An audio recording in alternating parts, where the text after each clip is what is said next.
So hello, my name is Josh Rupley. This is Henk. You all know him. We're here in Würzburg, Germany right now, and Henk came down here last night to speak at Campus für Christus, CRU. It's a student group here in Würzburg, and he just shared his heart for the Father and the Father's love and forgiveness and what the Father does for us. And there a couple of questions came up that people wanted to ask him, and I'd just like to pass that on to you now. So you talked about how the Father is not angry when He's not angry because of our sin. He's not scolding us when we sin. But what about all of these verses in the Bible that say that God's wrathful, that God is pouring out judgment on people? What about all those? That's also the Bible. It is.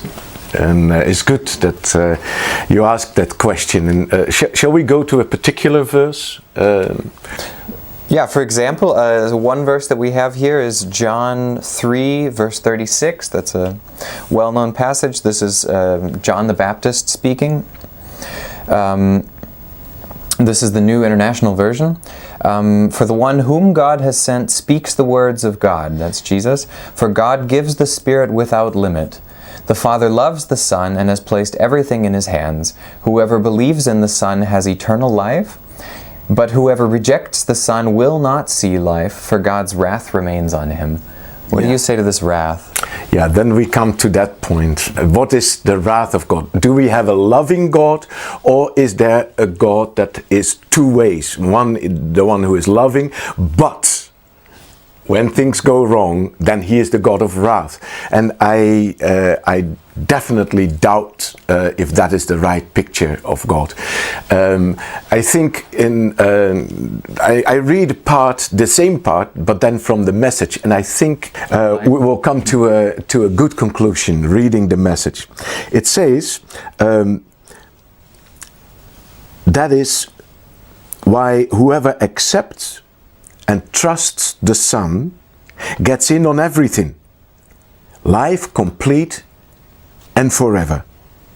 And that's also why the person who avoids and distrusts the Son is in the dark and doesn't see life. All he experiences of God is darkness, and an angry darkness at that. It says he experienced this, and I think that we, since the fall, Adam has a different picture from God. Not that God changed, but through sin, the picture of God has changed. And I think we do when we are in darkness, it is as if God is angry on us, to us. And most of the time, I give the example of the prodigal son, and to see what a father is like. The prodigal son had made mistakes, but the Father is there, the loving Father, who is not pouring wrath on him, but He is accepting him, healing him, and say, I have a plan of restoration. And that's the God, that's the Father I know. There are also these passages in the Old Testament when we look at this, at the relationship between Israel and God, that when they would sin, there was often a punishment when they rebelled against God in a situation that often people died because of that. Where is the Father's heart in that situation?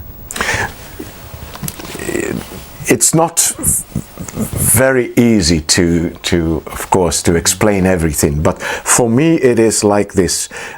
This is God. This is man. When we are made to be intimate with God. And when we are intimate with God, there is no such thing as wrath from the Father to His Son. There is just a loving kindness, a love and a protection. There is no indisposition. We cannot imagine that God would let us die or punish us. No. But the situation is that we have we got away from God. Now we are here in this position where God cannot protect us. And this is what happens when we are here on our own. We often say this is the position of an orphan. Here we are in sonship. This is the position of an orphan. And the orphan is not protected by the father. He is on his own. And sin is involved here, but sin itself carries the what is that? Sin is carrying the consequence in itself. So when sin is part of us, consequence is also what we face.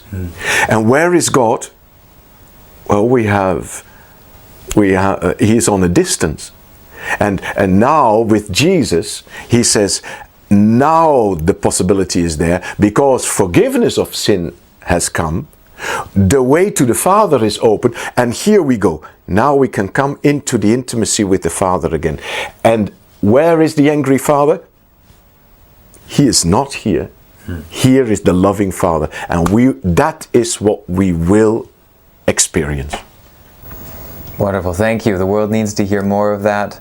The church desperately needs to hear this passionate love of God and to understand He's not angry at us. Thank you very much for your heart, for sharing last night and now. Have a great day. So long. Thank you.